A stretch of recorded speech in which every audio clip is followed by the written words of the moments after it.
Sometimes two bubbles will come together and then they have a little flat spot in between. And if you're lucky, what will break will not be the outside of the bubble, but just the inside. And then those two bubbles will become one bubble. And that's what happened in the NHL. Exactly. It's just like blowing bubbles on your birthday with cake.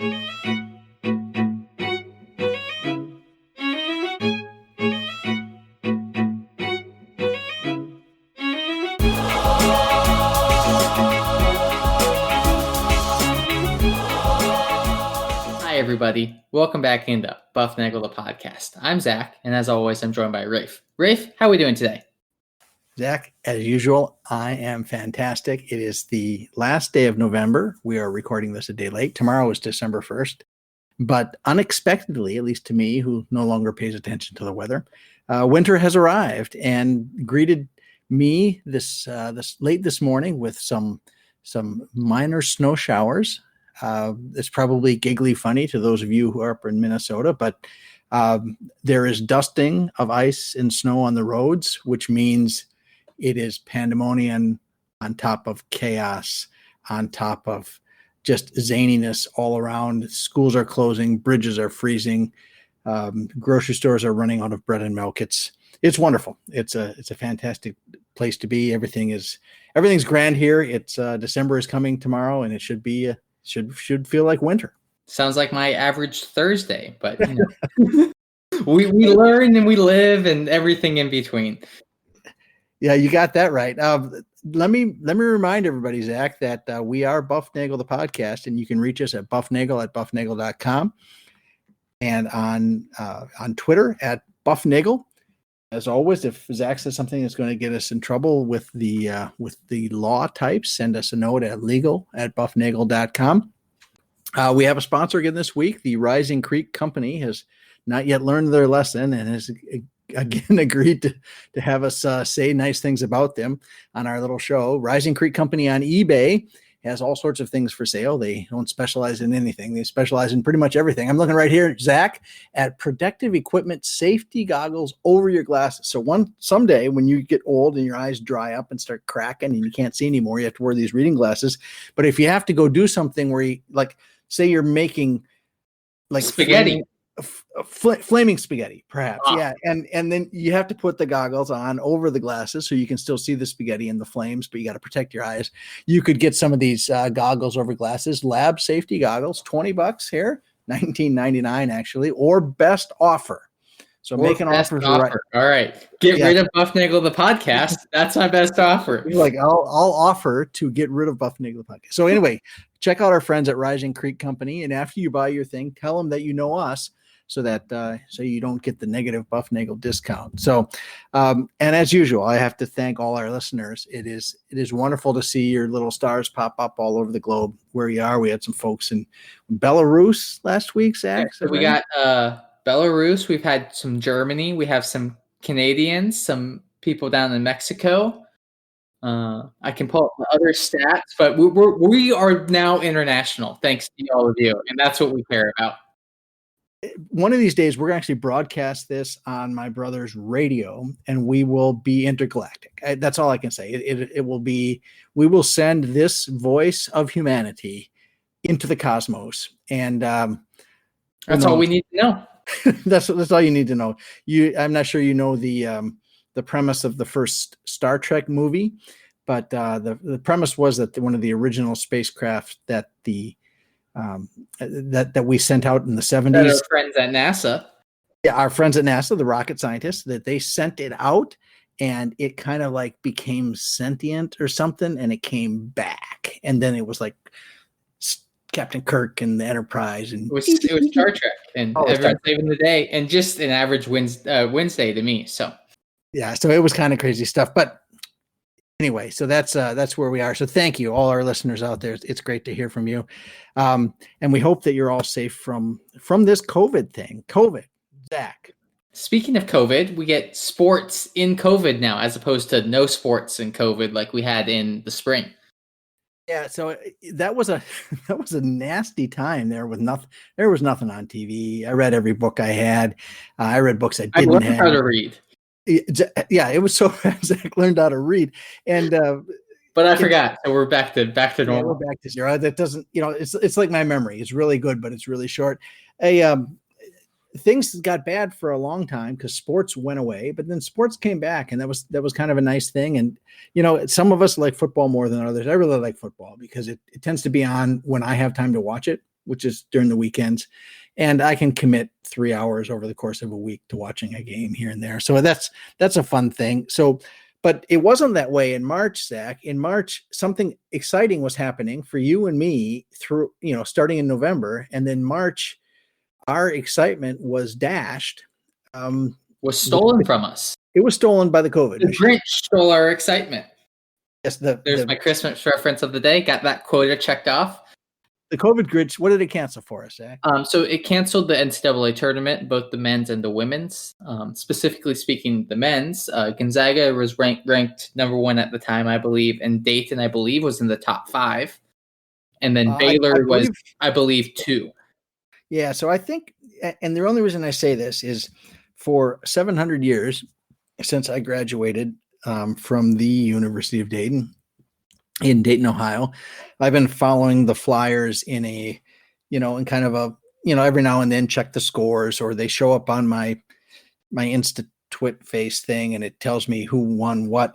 And I would see that last year the Flyers were doing really well, and I would see some games now and then on ESPN 12 and things like that. And they started getting ranked, and they had this Obi guy who was really good, and National Player of the Year. He was Player of the Year, and Anthony Grant, who was coach, or he is the coach, who was a player at UD when I was there. He's the coach now, and he was awarded Coach of the Year. So the Flyers had these 2 once in a lifetime things. If it's not like it's Krzyzewski and Duke, right? I mean, they got Players of the Year every time we turn around. It's not Kentucky. Is Calipari still at Kentucky? Calipari's still at Kentucky. Yeah, so it's not. I mean, it's not Kentucky and it's not Duke. So I'm talking. It's Kansas. It's the Dayton Flyers, and if you went to school there, things about the Flyers, and that here's a factoid that you would learn if you would have gone to school when I did in the early 80s in Dayton, Ohio, is that the University of Dayton won more college basketball games in the 50s and 60s than any other college team, which is a remarkable statistic because nobody knows anything about Dayton. But they were a really big team back before the NCAA tournament became what it was. So they won a couple NIT tournaments back when it was the thing. And that was back, I believe, when the NCAA tournament was only 32 teams, if I'm not mistaken. It started out even fewer than 32 teams, and so, but anyway, that's old news, right? And last spring was exciting because Zach was rooting for his alma mater. Yep, the Gonzaga Bulldogs. The Bulldogs were ranked number 1, and they've been doing great for decades since now. I was there, but since I went there, and then they got really good, kind of, not really, but they 20 straight seasons of making the NCAA tournament. Last year, obviously, being an asterisk due to COVID reasons and the tournament being canceled, but the team has been very successful for a very long time. It helps having stability at the coaching positions and the front office AD positions as well. Which they've had in Mark Few. He's been able to recruit really well internationally, just like Bufnagle, the podcast. His coaching staff and assistants around him have stayed relatively the same. So it's really fun to watch that team come into its own. I've personally been able to interact with former Gonzaga basketball players, and they're really down-to-earth, normal people, just like me and you. And it's good to see that, as talented basketball players as they are, they're still, going to school on the Monday after a tournament weekend and things like that. So it's a special experience. I went out and I visited you more than my share out there in Spokane. And that is one thing that I found very interesting is the campus there at Gonzaga really reminded me of Dayton when I was there in the early 80s. And it was, it's just a place unto itself is really the way I think about it. And what's really wonderful about the Gonzaga Spokane connection is how much the city of Spokane, how it, I don't want to say it lives and dies for Gonzaga basketball, but it's a big piece of life connected together. Yeah. And just like, there's the reason that the first 4 games are always played in Dayton is because fans show up for college basketball. They come out and they are in the stands regardless of who's playing and whether or not they're any good. So the Flyers and the Zags were on this this Of monument. course. Yeah, they were. Baylor was there too, but and we're talking about Baylor because Zach, because we want to support these teams that aren't the blue bloods, right? And Baylor is one of those teams that has come up of late and has success as well. Yeah, I think Baylor, Gonzaga, St. Mary's to a degree, and these other smaller, different, weirder schools that we don't normally think of in the lines of Kansas and North Carolina and UConn and Wisconsin. There's this new breed of blue bloods that aren't necessarily mid-majors and they're not necessarily power teams, but they're just, we do this thing really well and we do it effectively and we play the game the right way. And it's fun. Yeah, and we could make a list of those, and we would make a list and we'd forget somebody, but you can go back and you can think of teams from the tournament in over the last decade or so, or maybe even 15 years. You go back to Loyola in Chicago making a run a couple of years ago. That was fun. Somebody from Philly, who was that? That wasn't St. Joe's? Was it St. Joe's that came out? Right. So those kinds of teams that come out of something, they have a really good player and then a bunch of really strong supporting cast, a great coach with longevity, and then a tradition that lives in college basketball in a way that tradition doesn't live anywhere else. Gonzaga and Dayton were on the path to collide in the national championship game, and Zach and I were looking forward to having that. And COVID showed up, and all we have now is memories and people not talking about what the season could have been. Yeah, we were really looking forward to a Final Four of Dayton, Baylor, Gonzaga, and somebody who wasn't Duke. Texas Tech. Yes, Texas Tech. I don't think Texas Tech was as good as they were in the 2019 season when they made the Final Four. But there's these teams that Butler is another one. Yeah. Virginia's kind of doing that thing now. They've kind of up and coming, the similar thing to a Baylor program. Comparisons there, they're both in big Power 5 schools. But then, Dayton, Obi went to the NBA. He got drafted 8th overall, which is a great story for him, great story for the Dayton program. And then we kind of just forgot about what Dayton was, but I've been looking at things and reading things as we get ready for now this 2020 season. And it's just apparently it's going to go on now, right? It's going to go on. We started officially, I believe, last weekend over Thanksgiving. Gonzaga played Kansas. Kansas, I believe, was 4 at the time, and they got thumped by a lot of points. Yeah, now you're saying you have said some things about this Gonzaga team. Now you okay, so you knew the Gonzaga players when you were out there because you hung out in the rugby land, and you had a lot of. There was your paths were crossed, we right? would all eat at the most random times, so the only people eating was me and the basketball players, and you see them enough, and it's a small enough school that you kind of have friendly conversations. So you get to know those guys, but you're saying that there's something about this GU team that sounds rather, how could I say it? It's a rather extreme statement to be making. Yeah, I think this Gonzaga team has the opportunity to go down as one of the best college basketball teams of all time. So one of the, and I'll make sure we're saying this right, because we're talking 120 plus years of college basketball. We're talking great teams from UCLA. For the UCLA dynasties, all the Kentuckys, you're talking the Cincinnati Oscar Robertson teams, you're talking teams North Carolina with MJ. Right. And all the UConn great teams, I mean, there have been, Dayton has had great teams. Okay. So even going way, way, way back to Wisconsin in the 30s and all those teams way back then, you think that this Gonzaga team could be one of the best college basketball teams of all time. Yes. I truly believe that. They have a freshman guard who is, you watch him play and you're like, oh, that's an NBA player.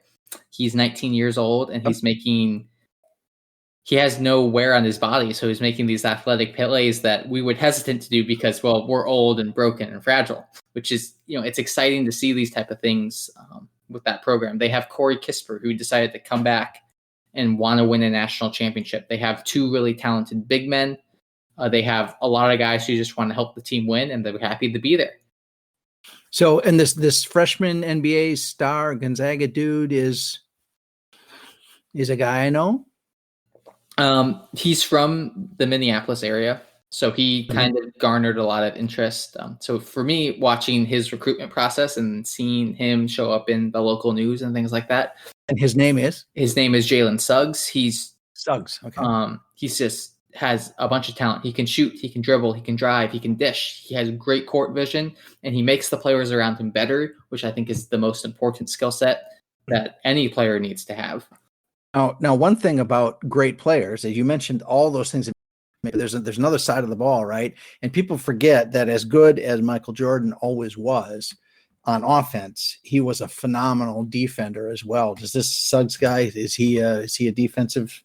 Yeah, he's athletic. He's got a really long reach, so he's taking away passes and opportunities. Defensively, the Gonzaga team, I mentioned Corey Kispert earlier. The dude's a tank. He's 6'7", 230 pounds. He can play on the wing. He can go inside. He can play up top. He can do all the things you want defensively, which allows people like Jalen Suggs to get open for breakouts and push the pace to create these offensive opportunities, which we saw in the game against Kansas, which was a highly ranked team. We saw a little bit of that game over that was over. When was that? Saturday, Friday, maybe Thursday? I don't know. Sometime last week. Day that ends in Y. Yeah, it was one of those days during the Thanksgiving break. But yeah, the Gonzaga team just looked like it was just clicking. It was a well-oiled machine, and they were playing Kansas right when I saw them. Yep. And Kansas would score, and they'd move the ball around, set some screens, get some picks, and they get off a phenomenal shot, and the guy would. And that guy would make a great shot to get to, and you'd turn around and boom, because I got to finish it off on the other end again. And so there was no rest. And that's one thing is if you can't follow up the offense with a defensive stop, it's not getting you anywhere. So you got to play on both ends of the court. So we were hoping for a Dayton Gonzaga final last year. We didn't get it, but maybe the Zags will give us a chance again. Hopefully they can make it to Likely. I think Dayton's also going to again be a competitive team. They're bringing back a lot of players. Yeah, and they have stability in coaching, which I feel like is the first time I can say that about a Dayton program in so long. They have all these things coming together for them that they can be there. Yeah. Yeah, and that's what's interesting to me because I just don't follow it enough to stay on top of the individual players. But I did see I see that they were left off of all the initial rankings, but I hear them starting to get a little bit of press now, which is kind of a fun thing to see if you spend a long time like I did, living right on the edge of college basketball glory of just getting to the tournament. It's nice to see them get a chance. So college basketball came and went. And is now back again. But it's back and it's going on. And then, but some other things happened in the spring, if I remember right. Hockey and NBA basketball were ongoing when the COVID machine showed up, and they both got postponed and then redone. Yeah. So we talked about this, I believe, one of the first episodes of the podcast, the NHL's bubble. But the NBA and the NHL both were in bubbles. The NHL did 2 bubbles, and then they merged those 2 bubbles into one. And the NBA. Okay, so I want to think about this a little bit with the bubbles, right? Because if you and I have played with like the bubbles you get on your birthday party, sometimes 2 bubbles will come together, and then they have a little flat spot in between. And if you're lucky, what will break will not be the outside of the bubble, but just the inside. And then those 2 bubbles will become one bubble, and that's what happened in the NHL. Exactly. It's just like blowing bubbles on your birthday with cake. All right. So that was the NHL. And then the NBA did a bubble, you said, in Orlando, and both the NBA and NHL kind of went about this process a little differently. The NHL expanded their playoff format to 10 teams, and they had like a little play-in round. So the 6 seed played the 10. The 7 played the 10, and the 8 played the 9. And then those teams went on to face like the 1 and 2. And so they reseeded after that. And then in the NBA, they kind of invited all the teams except for the teams that were really, really bad and said, okay, you guys get to finish the regular season. They kind of did a mock schedule to do that. And then the top 8 teams advanced to the playoffs. The other teams went home. And then they they proceeded like normal. And if I remember right, the NBA Finals ended up being the Lakers and the Heat. Yeah, it was. So LeBron James, who we could probably talk about this at another time, but I personally believe is the greatest NBA player of all time, even though his career is still ongoing. He won his first championship with the Lakers. That was fun to watch. The Heat represented the Eastern Conference, which was a younger team. They didn't really have like a superstar, but they played a fun, exciting game. And it was good to see that it wasn't, LeBron versus, the Spurs for the 17th time or something like that. It was fun to see kind of this new range of players coming on in. Yeah, and it's interesting that you mentioned LeBron being, you put him on the top. Yeah. And there are people that will get really upset with you on that, and they will, and I won't get really upset with you because I don't care a whole lot, but I grew up in the Jordan era, right? So for me, Jordan's the man, and it's really easy to say Jordan got 7 titles, 6, I believe. Six titles. 7, 6, 7, a whole bunch of championships, right, including 5 in a row. And I think he got 5 in a row and then went away and won 2 again. I think it's 7. I'm sure somebody, you know what? Hey, I'm sure there's somebody smarter than us. So let us know. There's somebody smarter than us on this. So just let us know. We'll be wrong, and we know we're wrong. Yeah, let us know that thing. So, but you've mentioned that LeBron and his teams have been in the championship game something like 700 years in a row, give or take 200 years. But so LeBron, when he went to Miami, which I believe was in 2011, 2010, he made a bunch of NBA finals with the LeBron, Dwayne Wade, and Chris Bosh core, and they made the finals. They won a couple championships there, maybe one. And then he went to Cleveland, and then in Cleveland, he again went to the NBA finals for like 17 straight years. And then he's like, I don't want to live in Cleveland anymore. So he took his talents to LA, and then they missed the playoffs last year, but they made the playoffs this year, made the NBA finals, and won the NBA finals. Yeah. So I think you had said it was like 9 of the last 10 years or something like that. It was a remarkable run for one man across 3 different teams. And there's no question that when he first came into the league in 2003, he made the Cleveland Cavaliers with me, my brother, and my dog that doesn't know what a basketball is. He made the NBA finals with that team as well. He's just his ability to make other players around him infinitely better is unmatched in any sport. Yeah, and I have to say I don't know that, because when I see him, he is such a monumental human being on the court. It doesn't look like the basketball that Jordan used to do, right? Jordan was smooth and fluid, and to me, LeBron looks like wrecking ball. I mean, he's don't get me wrong. I know that sounds dismissive, but it's not dismissive. His talent, he's huge, and he's powerful in a way that matched Jordan's grace and fluidity. I guess that's the way to put it. He doesn't have the grace that Jordan had. Yeah, there's no question. Doesn't have the Jordan driving to the hoop, changing one hand to no. He instead, LeBron is going to attack the basket. 7 guys are going to swarm at him. He's going to score, or he's going to dish it out to the guy open on the wing for the 3. Yeah. It's a different style. It's a different game. Basketball's changed immensely in the past 20, 30 years. And people saying MJ's better or LeBron's better, I think you're losing the point of this is greatness. Just appreciate it. That's a really good way to say that. But so as the NBA was winding down and hockey was winding down, baseball decided to uncancel itself, and it worked out its problems with its union and came up with a way to play 60 games, 60 regular season. There's lots of back and forth and economics of the baseball season and other things that we don't need to get into. If you're interested more into that, contact Trevor Bauer on Twitter, and he'll talk about you for day.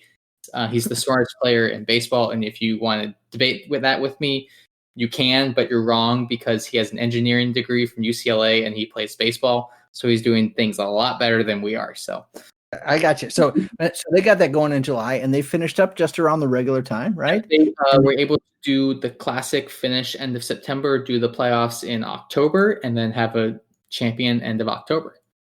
Yeah, and if I remember right, so and it wasn't the issue with having a short season, right? It's just like anytime you have rare events are more likely when you have just a very small sample size.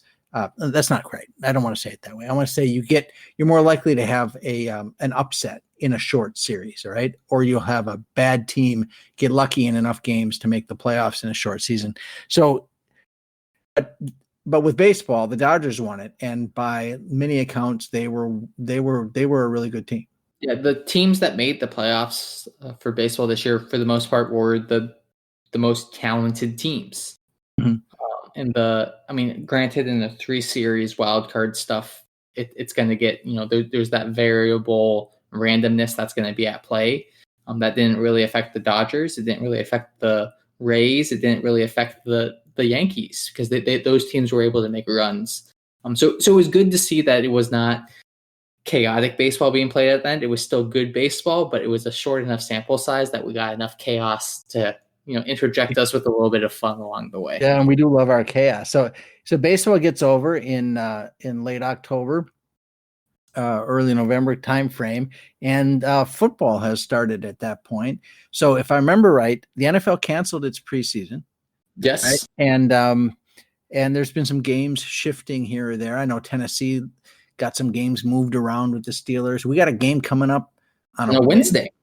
So tell me what's going on. The Steelers are all I know are the Steelers and Ravens are playing on NBC on a Wednesday afternoon. So I think one of two things is going to happen. The ratings are going to be off the chart because we're all working from home. We're bored on a Wednesday, so let's watch some football. Or everyone's going to forget that there's football on a Wednesday and no one's going to tune in. So I'm very interested to see what the TV ratings and the things come out. Okay, I'll tell you what I think. I think the first one is much more likely to happen. It'll be interesting. I think the good teams are rising to the top. I think COVID has had, other than the fact that the poor Broncos got stuck without a quarterback this last week against the Saints. As a Packer fan, I could have used the Saints to lose that game, but we'll see what happens. I think the NFL is working it out. It seems like it's going along. Some people are getting some COVID stuff, and then they're getting rid of that COVID stuff, and we'll see what happens. College football, on the other hand, it's teetering towards our favorite word of chaos. Chaos, right. So college football typically starts. They start their official practice a couple weeks before school starts, and then they get some games in late August, and that's about the time school is starting. And but this year they didn't start. Pretty much most of the big conferences said we're not playing anything. But the SEC, being the SEC, said, what would we be if we didn't play football? I mean, we are not college if we do not play football. So the SEC said, we're playing. And then that kind of dropped the gauntlet, so to speak, with some of the other leagues. And I looked, Zach, right before I came on the podcast here, on the CFP rankings, which is the college football playoff rankings. And Bama, unsurprisingly, is 8-0. Notre Dame, maybe a little surprising, is 9-0. And there's some other interesting things I found in the top 25. We got Ohio State is ranked 4th after playing 4 games and being 4-0. Wisconsin is a glorious 2-1. Going into December 1st, the Wisconsin Badgers are 2-1 and ranked 16th. USC is 3-0. Coastal Carolina, the Canticleers. Canticleers. Say it with confidence now. Canticleers. The Canticleers. Let's clear the Canticleers. All right, the Canticleers are 9-0 and ranked 20th, and Marshall, the Thundering Herd, is 7-0. And what I see here is I see a system where they're trying to figure out the best teams to have this playoff thing. I'm not sure there's a whole bundle of teams that are worthy to even get into a national playoff. Hypothetically. Of course. And then the 2 plays the 3, and it's a close game. It's evenly matched, but you can tell that there's one team that's just better. So would the team that was 5, whoever that was, would have made a difference over the 4 team, or even a team that was, or even if we expand the field to 8, the 1 would kill the 8 because they just proved that they're going to kill the 4. And is it really worthwhile having these additional games when the only thing you're really going to do if you're a good team is risk your star players getting injured, and then when you play in the championship game, it's really not a true test of your skill. Because you got injured. Well, but skill is skill, right? You got to have. Everybody knows you got to have some depth. But so that's an interesting take I'm sure some other people other than you make it, but I do find it interesting. There is such disparity amongst the top teams. And I think of them. I think of like they come into my head. There's 3 or 4 of them, and like I say, I don't follow college football the way I used to, but you always hear about Bama being like a zillion and 0 or a zillion and 1. You got Clemson up there near the top. Yeah. Typically somebody like LSU, Oklahoma, Ohio State, and then it starts to fall off. You get an Oklahoma team that'll look great, and then they'll lose to Iowa State, or you'll get a USC team that'll be 6-3. And it's really hard to make a defense for there being any other teams other than about 3 of them. Yeah. And I'll go with Alabama, Clemson, and pick one. Ohio State. Ohio State, I think is fair. So I'm who's ranked 3? I got to look this up. Who's ranked 3? It is at the moment. It is Clemson, and then Ohio State is 4. So to me, and Notre Dame's in there this year. Yeah. But to me, I've looked at the historical things of the college football playoff dating back to 2015. So that's kind of like history. 6 title games in the college football playoff format era, whatever you want to call it. Yep. 4 of those games have included Clemson and Alabama. 5 of those games have included Clemson. So for those keeping, my bad. 4 of those games have included Clemson. 3 of those games have included Clemson and Alabama. 4 of those games have also included Alabama. So it's literally the Alabama Clemson Bowl. I don't see how, and it's not going to get it's not going to get better. It's not going to get better because what happens if you are a great high school player, like a great high school player, the kind of player that excels at a place like Alabama or Clemson, you're going to go to Alabama or Clemson. You're not going to go to Iowa State. I mean, I love Iowa State. I mean, bring on the Cyclones, baby. I want to see them play, but the great players in college are going to shoot for Alabama and Clemson because they want to win the national title, and then they want to go to the NFL. So it is a really difficult time to break into that. It's not like you can find a Larry Bird and be Indiana State and take the Sycamores to the national championship game. It is too hard in college football with 80-man rosters or whatever it is these days. All right. And 12 or a 13 game regular season when you throw in playoffs and things. It's just too hard to get more teams out there that have that kind of parity. Yeah. Additionally, like looking back historically, the semifinals, there are 2 per every year. So there are 6 of those. There are 12. We've had 12 semifinal games played. 6 years. Yeah. And only 4 of them have been decided by a touchdown. Really? Only a third of those 12 games have been so one score games. Last year, LSU blew out the number 4 team in the country, 63-28. In the national semifinal. Yeah. And the year before that, Clemson beat Notre Dame 30-3. One year, Oregon beat Florida State 59-20. You're telling me there's 4 other teams that can compete? When the 4 can't even stay with the 1. Yeah. Alabama beat Michigan State 38-0. Michigan State didn't even score. No. I got to make sure everybody understands what we're saying here. We are not anti-Michigan State. We are not. It's a very good school.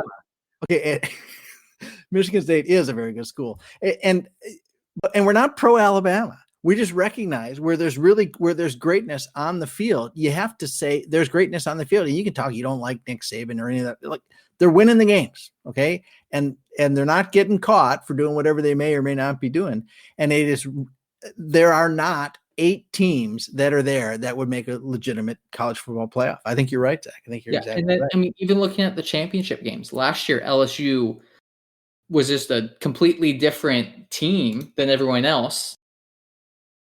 And they beat Oregon. No, not Oregon, my bad. They beat Clemson 42-25. Yeah, that's not even. Yeah. I mean, and the year before that, Clemson obliterated Alabama. So other than a field goal, missed extra point last night, that was the score that the Packers beat the Bears. It was 41-25, and the 2 of those were garbage touchdowns at the end for the Bears. So yeah, we could. So anyway, let me see if I can summarize, Zach.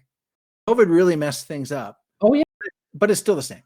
Yeah, we still got our stuff. We still got our stuff, and it's going to be okay. We have a little bit of enjoyment on the weekends and on the days that end in Y, and sports are getting back to somewhat normal. The NBA season is going to be starting on Christmas again. The NHL is still figuring things out, and we're going to have football, NFL playoff football.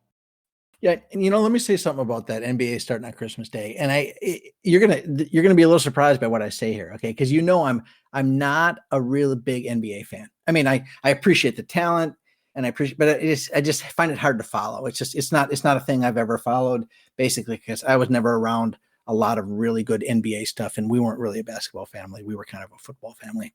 And the other thing is, I'm really pro Christmas, and so I like Christmas to be Christmas. But I know that the NBA always plays a triple header on Christmas Day, or they always used to do something like that. And ABC or somebody would always have the NBA games. I like the fact, I don't know, something about it says, I like the NBA starting on Christmas Day. It's kind of like, hey, here's a present for you. How about some basketball? I was like, thanks, Santa.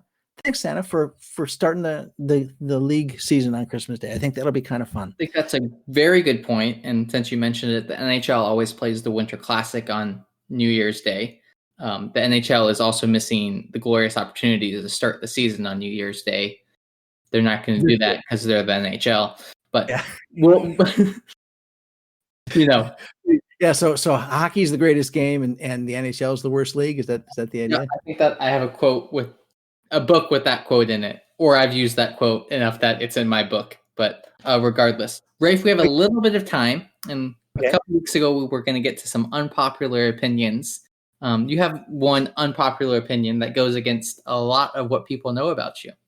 Yes, you're exactly right. So a couple things people know about me is I am an ice cream aficionado. There are a few times where I will choose. I'm trying to think of the last time there was a dessert option that where there was ice cream, and I chose not the ice cream. I'm trying to think. I don't remember the last time that has happened. Over Thanksgiving, there was pumpkin pie and apple pie, and I chose the pumpkin pie, but there was no ice cream. And I think I probably would have had apple pie with ice cream had there been ice cream. So I'm a big ice cream fan. Lots of different kinds of ice cream. I mean, it doesn't, and I know people love gelato. It's like, yeah, maybe. Okay. I just love ice cream. Is great. Frozen custard is really awesome. I've had good gelato too, and I've had crappy gelato, which is a bad thing. I love ice cream. I hate the ice cream man. Okay. I come in a little truck with happy sounds. I cannot stand the ice cream man. I hadn't heard the ice cream. We moved out to this new neighborhood where we live now, Zach. And in the middle of nowhere. We are quite literally on an old farm. And I hadn't heard the ice cream man. And I heard the ice cream man going through, trolling through the neighborhood, playing this stupid little song. And he's expecting these men running out with little Johnny and say, hey, I want to buy this ice. Okay. And the ice cream is, because he's in a 8 billion degrees below zero, because it has to be kept super frozen, because he's driving around. It is cold that you can't bite into it. You know how that is. It's really hard. You try to bite it and you kind of wedge your teeth into it. Your teeth start freezing.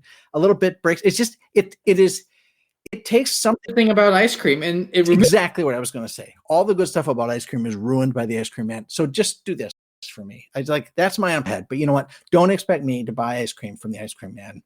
I want it to be a little bit less. I'll forget. So there you go. All right. Are we out of time?